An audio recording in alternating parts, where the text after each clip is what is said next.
और trading unlimited और trading in the zone 3.0 की सीरीज में ही हमारा 10th लेक्चर होने वाला है। हम इस लेक्चर में क्या डिस्कस करने वाले हैं?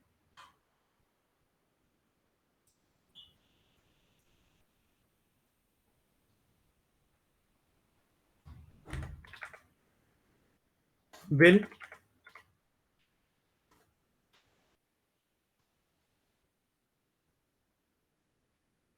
पेंडिंग ऑर्डर्स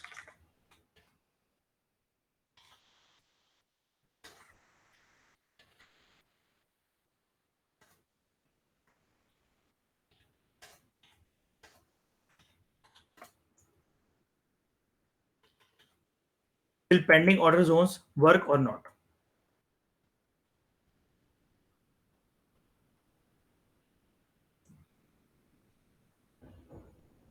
या हम ऐसा भी कह सकते हैं, इसको और अच्छे से बना देते हैं।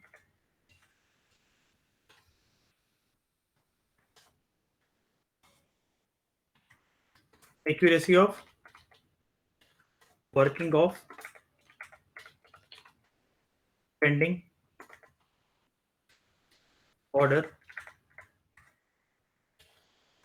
zones of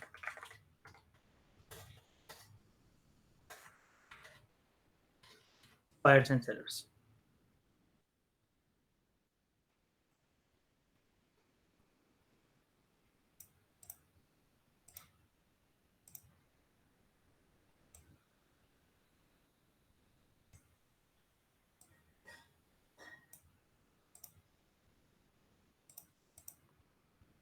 accuracy of working of pending order zones of buyers and sellers. मैं आपको अभी तक प्रीवियस लेक्चर में एक चीज बता रहा था।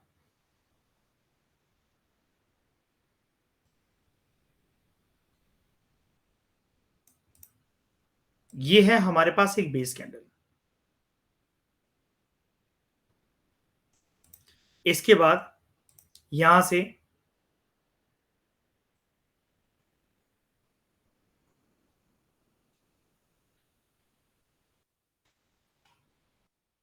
विन विन सिचुएशन में आए बायर्स, राइट?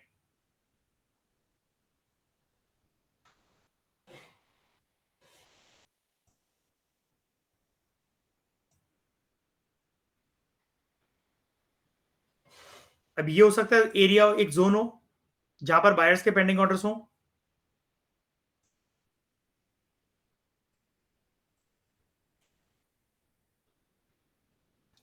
प्राइस अगर यहां पर आ रही है,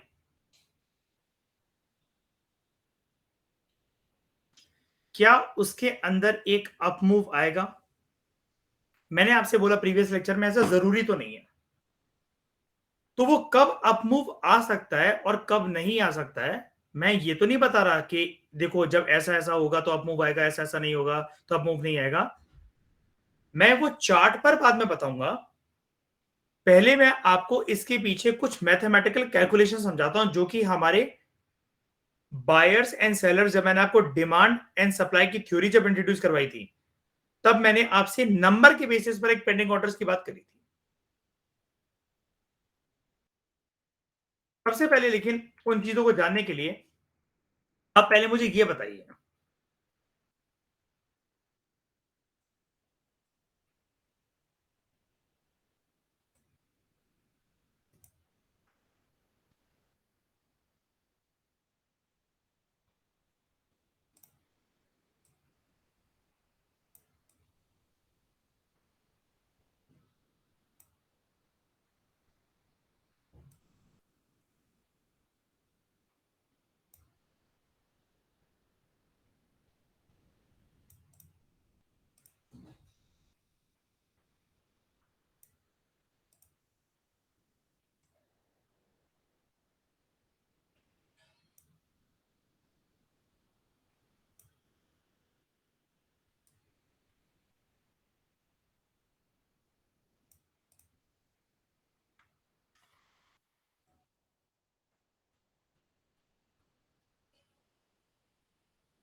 बिल्कुल ध्यान से देखना, इस चीज को ध्यान से समझना।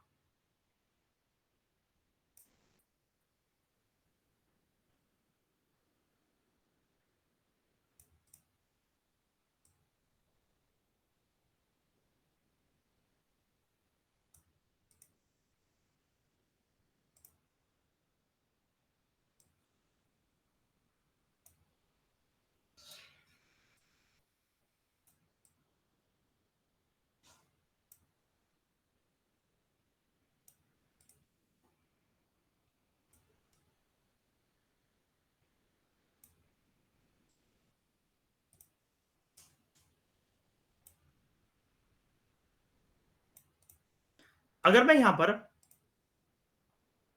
एक पेंडिंग ऑर्डर्स की अगर एक रेंज बना दूं लाइक दिस,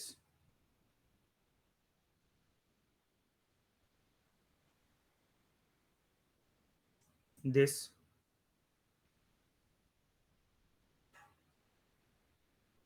एंड ये वाली, आपको क्या लगता है इन तीनों केसेस में बायर्स के पेंडिंग ऑर्डर्स कहां पर हैं सबसे ज्यादा? केस 1, केस 2 या केस 3 के अंदर? केस 3। केस 3। तो क्या मैं यहां पर एक चीज लिख दूं ऐसा करके? हम यहां लिख लेते हैं बायर्स के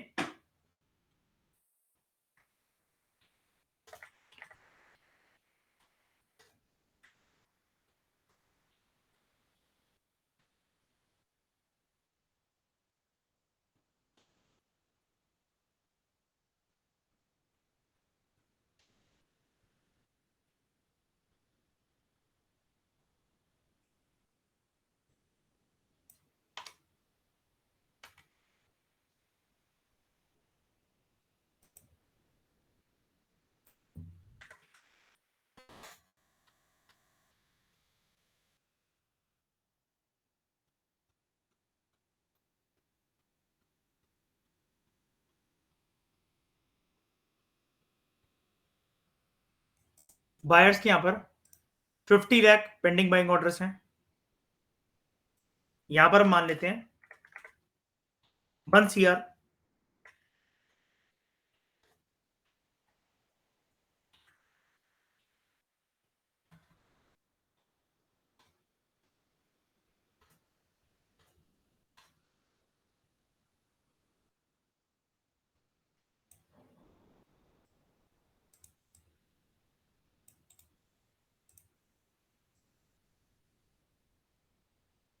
पेंडिंग बाइंग ऑर्डर्स हैं और यहां हम मान लेते हैं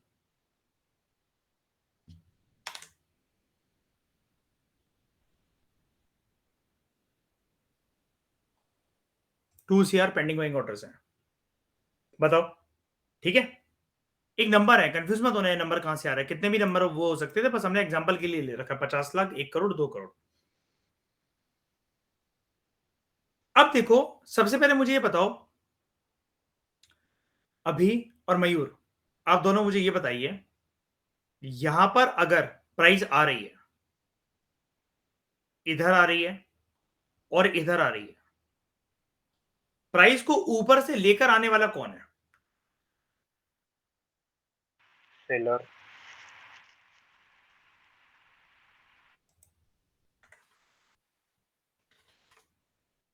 यहां पर कोई ना कोई सेलर्स हैं?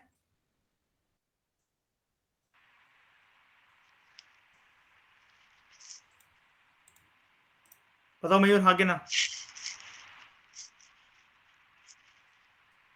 इस जोन पर, इसके आसपास कहीं ना कोई सेलर्स हैं, वही प्राइस को लेकर आ रहे हैं। अब अगर यहां पर सेलर्स हैं, ध्यान से समझना, यहां पर कोई भी XYZ नंबर के, उनके भी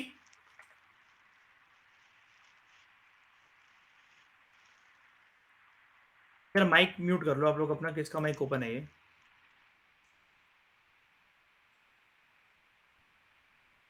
यहां पर इनके भी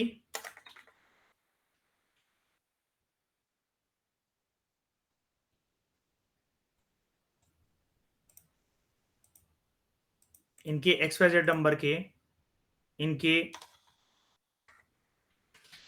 ABC नंबर के,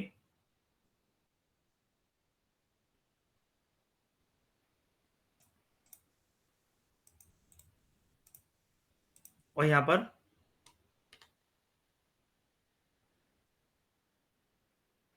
PQR नंबर के, कुछ ना कुछ मतलब नंबर यहां पर होगा जो कि वो सेलर्स, यहां पर उनके भी पेंडिंग ऑर्डर्स होंगे। नीचे बायर्स के पेंडिंग ऑर्डर्स लग रखे हैं, तो ऊपर सेलर्स के भी तो लग रखे होंगे कहीं ना कहीं। होगा ऐसा कि नहीं होगा? जैसे बिल्कुल होगा। यहां पर ऊपर से सेलिंग प्रेशर आ रहा है और बायर्स के तो यहां पर पेंडिंग ऑर्डर्स पड़े ही हैं यहां पर। अब अगर प्राइस को यहां पर आना है और हमें अगर ये चाहिए कि उसके अंदर एक उछाल आए, वो उसी केस में आ सकता है कि सेलर्स की जो पेंडिंग ऑर्डर्स हो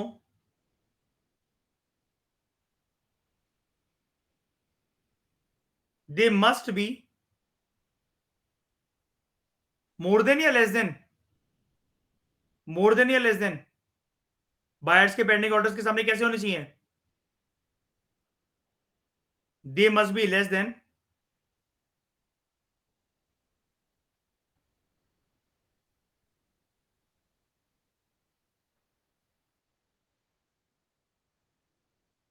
buyers pending orders, right? Sellers के पेंडिंग ऑर्डर्स बायर्स के पेंडिंग ऑर्डर से कैसे होने चाहिए? कम होने चाहिए।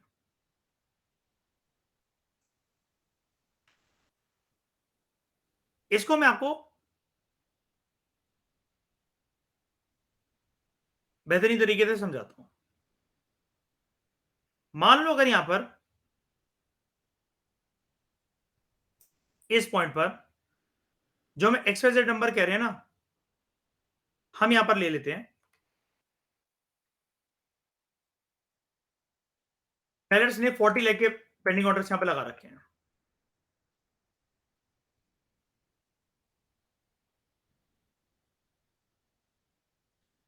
40 लाख ऑर्डर्स के साथ वो नीचे यहां पर आ रहे हैं। बायर्स के कितने पेंडिंग ऑर्डर्स हैं? 50 लाख। प्राइस के अंदर उछाल आएगा कि नहीं आएगा? बताओ। आएगा।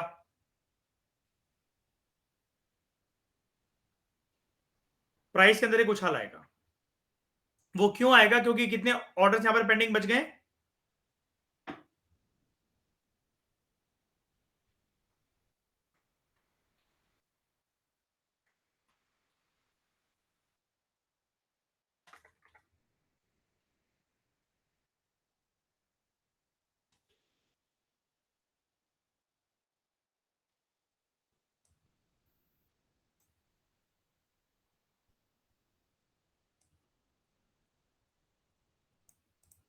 10 लाख स्टिल पेंडिंग।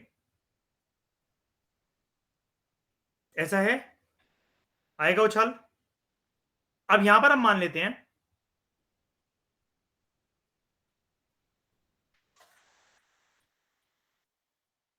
बायर्स के पेंडिंग ऑर्डर्स 1 करोड़ यहां पर आ रहे हैं।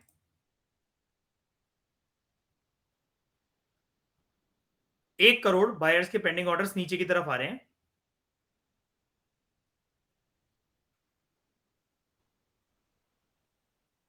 सेलर्स के यहां पर कितने बाइंग ऑर्डर्स लग रखे पेंडिंग? 1 करोड़। सॉरी, बायर्स के। सेलर्स के ऊपर से 1 करोड़ पेंडिंग ऑर्डर आए, नीचे बायर्स के कितने पेंडिंग ऑर्डर्स हैं? 1 करोड़ ही हैं। जितने सेलर्स को चाहिए थे, जितने बायर्स को जो ऑर्डर फुलफिल करवाना था, दोनों का मैच हो गया 100%। प्राइस के अंदर किसी भी पॉइंट का कोई उछाल आएगा क्या? नहीं आएगा। अब उस केस में प्राइस ना ही ऊपर जाएगी ना ही नीचे जाएगी, प्राइस एक ही रेंज में अटक जाएगी।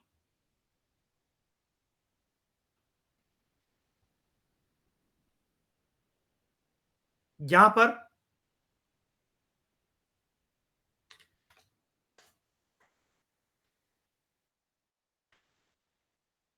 2.5 करोड़ पेंडिंग ऑर्डर्स हैं सेलर्स के।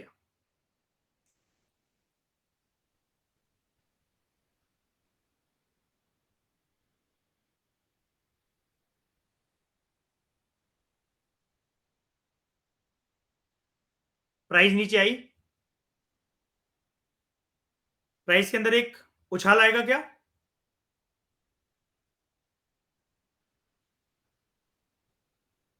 नहीं। प्राइस इस रेंज को तोड़ के ही नीचे निकल जाएगा।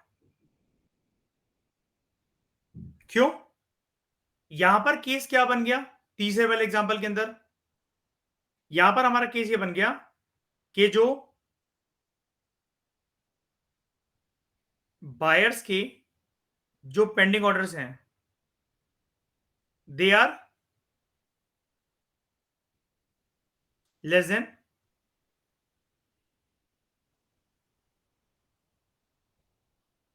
Sellers pending orders, right? हाँ या ना?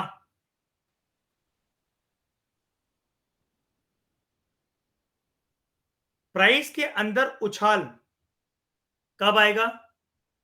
हमेशा जब ये ऐसे केस के अंदर, मैं पहले ग्रीन कैंडल की बात कर रहा हूं मैं, और जहां पर बायर्स के पेंडिंग ऑर्डर्स हो, बायर्स के पेंडिंग ऑर्डर्स के केस में उछाल कब आएगा कि जिस रेंज पर बायर्स के पेंडिंग ऑर्डर्स हैं, अगर वहां पर ऊपर से सेलिंग प्रेशर अगर आ भी रहा है तो सेलर्स के बाइंग ऑर्डर्स कम होने चाहिए बायर से। ये सब पता कैसे लगाते हैं वो बात की बातें हैं, कंफ्यूज मत होना कि सर ये नंबर कैसे होगा, क्या होगा, क्या कुछ पता लग सकता है। इसलिए हम लोग कहते हैं कि trading is a game of probability, और इस प्रोबेबिलिटी के गेम में हमें मैक्सिमम नंबर ऑफ टाइम ठीक होना है। अब क्या ऐसा है क्या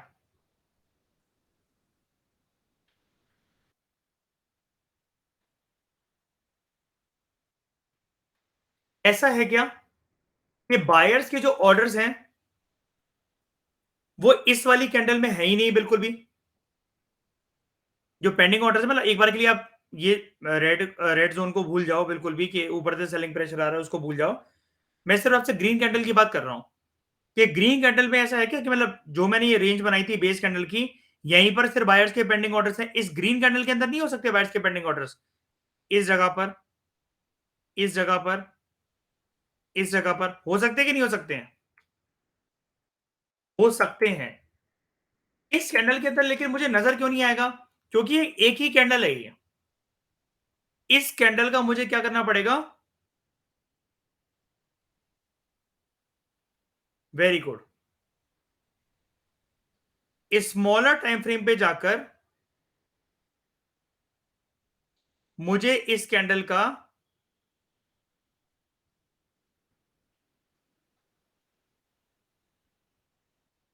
ब्रेक डाउन करना होगा, हाँ कि ना?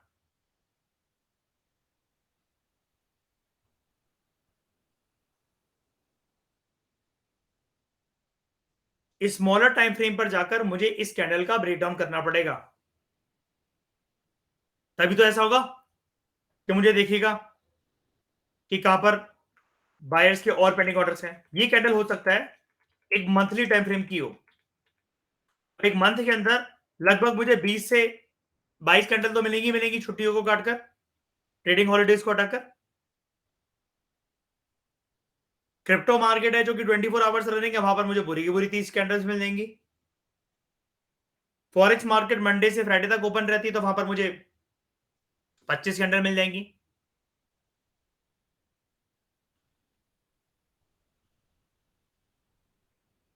ठीक है, ये कुछ चीजें हैं कि हम कैसे पता लगाते हैं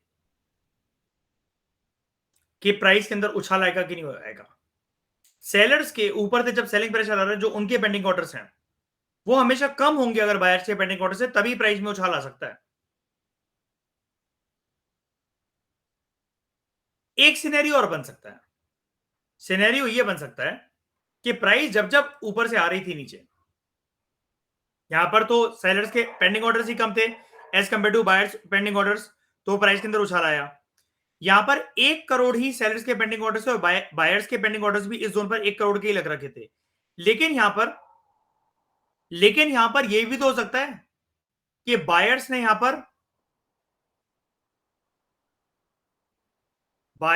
पर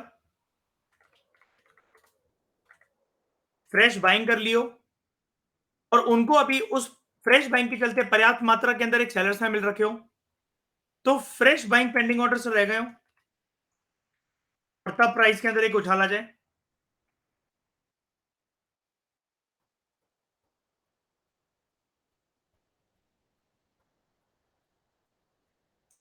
हो सकता है। अब आप ये सोचो कि पहले वाले केस के अंदर आप मुझसे ये कहोगे कि सर यहां पर ऐसा भी तो हो सकता था कि जब सेलर्स अगर इस रेंज तक आए हैं, क्यों मयूर, सेलर्स अगर इस रेंज तक आए हैं तो वो भी तो अपने एक फ्रेश सेलिंग ऑर्डर्स लगा सकते थे यहां पर और प्राइस को नीचे ले जाते इस जोन से। होने को कुछ भी हो सकता था, लेकिन इस जोन पे आने के बाद वो ऐसा करेंगे नहीं। उनको अगर मार्केट को गिराना होता है, इंस्टीट्यूशंस को या सेलर्स को अगर लेकर आना तो वो ऊपर से ही बहुत तगड़ा सेलिंग ऑर्डर लेकर आते। एक जोन पर आने के बाद वो ऐसा क्यों करेंगे? करने को कर सकते हैं, it is a game of probability, होने को कुछ भी हो सकता है।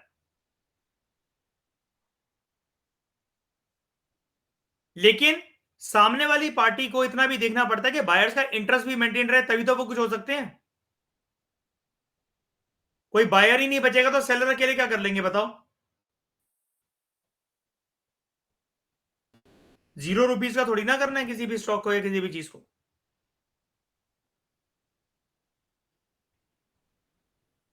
क्योंकि ये जोन बायर्स के पेंडिंग ऑर्डर्स का है, इसलिए मैं यहां पर बोल रहा हूं कि फ्रेश बाइंग पेंडिंग ऑर्डर अगर यहां पर लगे तो उछाल भी तो आ सकता है। अब जैसे ऊपर से 2.5 करोड़ का सेलिंग प्रेशर चला आ रहा था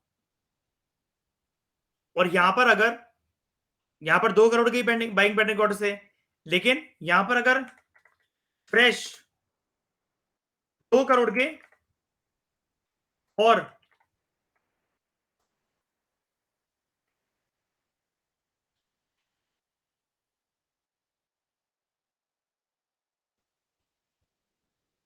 एकदम फ्रेश 2 करोड़ के और पेंडिंग बाइंग ऑर्डर्स अगर लग जाते तो प्राइस यहां तक आती जरूर किसी भी रेंज तक, लेकिन इसको तोड़ती नहीं। और 2 करोड़ के फ्रेश ऑर्डर लगने का मतलब है प्राइस में एक अच्छा खासा एक अप मूव देखने को हमें मिलता तो फिर से, और ये रेंज नहीं टूटती, ये वाली रेंज नहीं टूटती। टूट भी जाती, चलो मान लो 2 करोड़ के फ्रेश बाइंग ऑर्डर्स यहां से लगते हैं, यहां से लगना शुरू हुए, तो प्राइस के अंदर फिर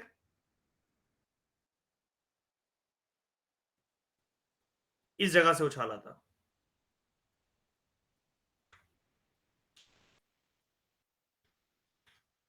समझ गए? हाँ जी सर। ये वाला कंसेप्ट समझ में आया? हाँ जी। और इसी के साथ एक इंपॉर्टेंट रूल आप लोग याद रखो, सबसे सबसे ज्यादा इंपॉर्टेंट रूल है, उसको दुनिया में कभी कोई ट्रेडिंग करियर में ना किसी की चैलेंज कर पाया है ना कर पाएगा। सबसे इंपॉर्टेंट रूल,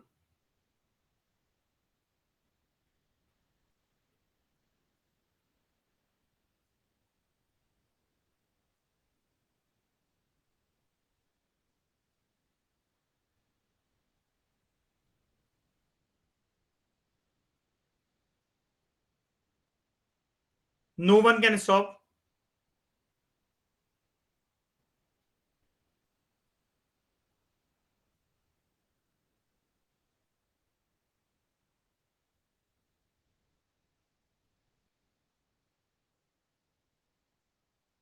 फ्रेश बाइंग और फ्रेश सेलिंग। कोई भी हो, कुछ भी हो,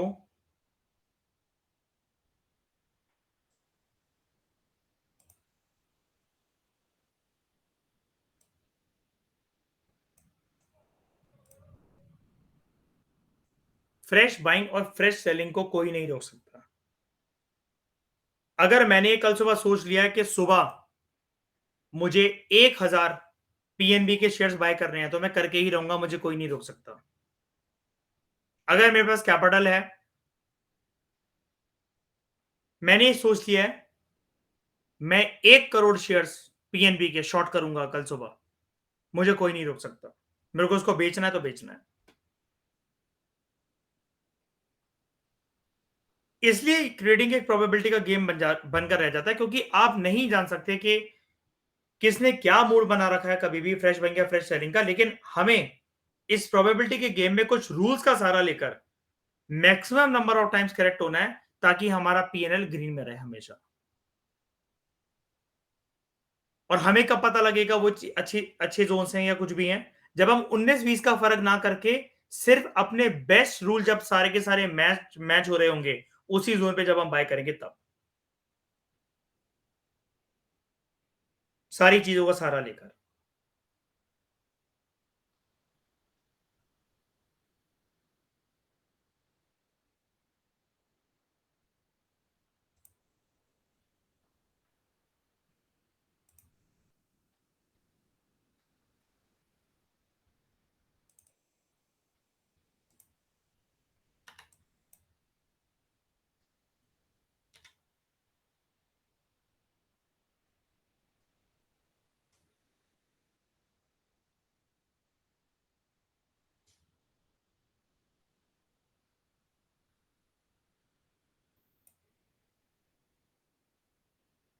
अब अगर ये इस वाली बेस कैंडल से, इस पे फोकस करो, इस वाले स्ट्रक्चर पर, इस वाली बेस कैंडल से अगर ये अगर मान लो एक जोन था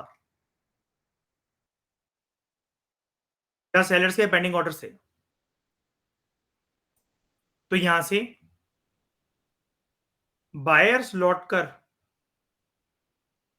दोबारा गए भी हैं ऊपर, प्राइस दोबारा लेकिन नीचे कैसे आ गई, दोबारा इस पॉइंट से नीचे कैसे आ गई, क्योंकि सेलर्स के पेंडिंग ऑर्डर ज्यादा थे as compare to buying orders. Right मयूर?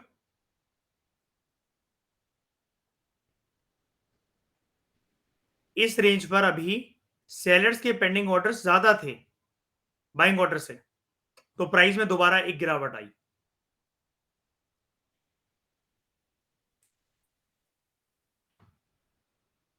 दोबारा प्राइस यहां पर आती है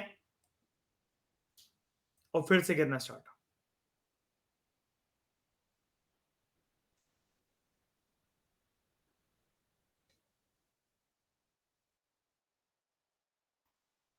यहां पर लेकिन अगर आप देखो,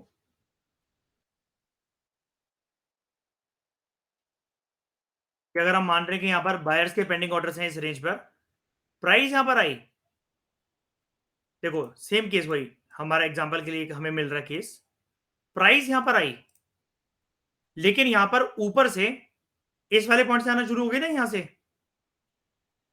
यहां हम क्या कह सकते हैं, सेलर्स के पेंडिंग ऑर्डर्स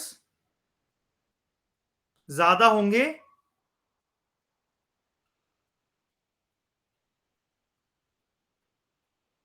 बायर्स के पेंडिंग ऑर्डर से।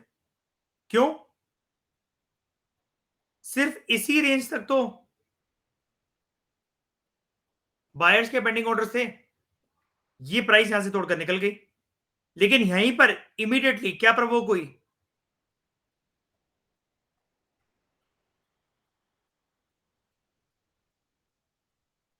फ्रेश बाइंग, और दोबारा प्राइस वहां से ऊपर जाने लगी। इधर मैंने यही तो समझाया कि 2 करोड़ के अगर फ्रेश पेंडिंग ऑर्डर्स यहां पर लगे तो प्राइस के अंदर दोबारा उछाल आएगा कि नहीं आएगा। अगर इस रेंज पर 2 करोड़ फ्रेश पेंडिंग ऑर्डर्स लग गए, यहीं से प्राइस के अंदर एक उछाल आएगा। ऊपर यहां पर 2 करोड़ ऑलरेडी थे, लेकिन ऊपर से 2.5 करोड़ का प्रेशर आ रहा था, तो वो रेंज टूट गई, लेकिन दोबारा 2 करोड़ के जब पेंडिंग ऑर्डर्स लग गए, तो क्या हुआ, कुछ ये वाला सिनेरियो।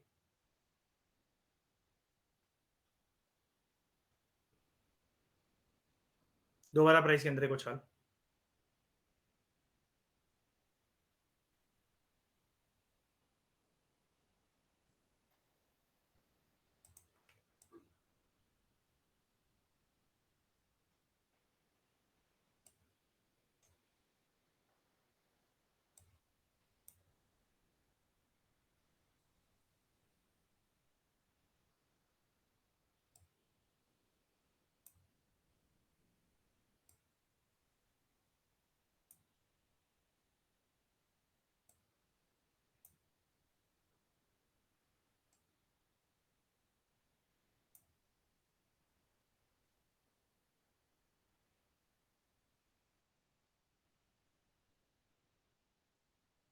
यहां पर अगर आप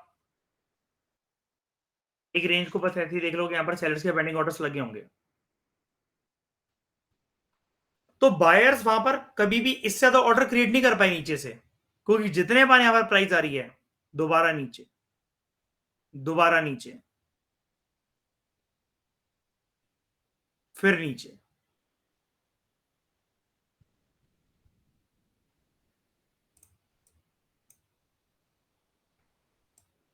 और फाइनली अगर ये वाली रेंज टूट गई, इसका मतलब इस जगह पर, इस जगह पर, या फिर बेस कैंडल तो ये वाली भी है, यहां पर कोई कोई ना कोई, मतलब कोई भी सी भी बेस कैंडल मान लो इस जगह पर, लेकिन हम ये मान लेते हैं कि बायर्स के पेंडिंग ऑर्डर ज्यादा हो गए हैं सेलर से, उनके अगर इस जोन पर 2 करोड़ थे, तो अब सेलर्स के, तो बायर्स का भी यहां पर कितने होंगे, अगर ये रेंज ऊपर टूट गई यहां पर 2 करोड़ से तो ज्यादा ही होंगे।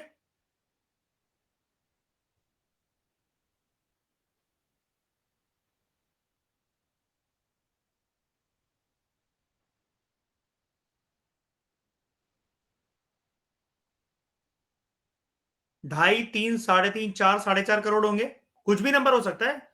ये मत सोचना नंबर कहां से आ रहे सर, आप करोड़ कैसे बोलते हो, लाख लाख कैसे बोलते हो, आपको कैसे पता लगता है? मुझे कुछ पता नहीं लगता, मैं एक नंबर ले रहा हूं, एक एग्जांपल आपको समझाने के लिए।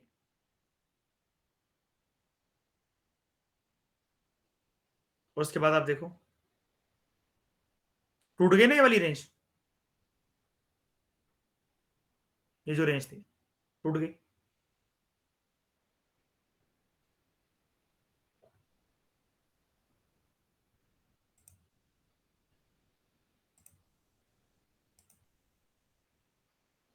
तो इन्हीं सारी चीजों को हम और अच्छे से बारीक बारीक तरीके से आगे जानेंगे आने वाले लेक्चर्स के अंदर। इस डिस्कशन में दोस्तों फिलहाल इतना ही। Thank you very much for discussion.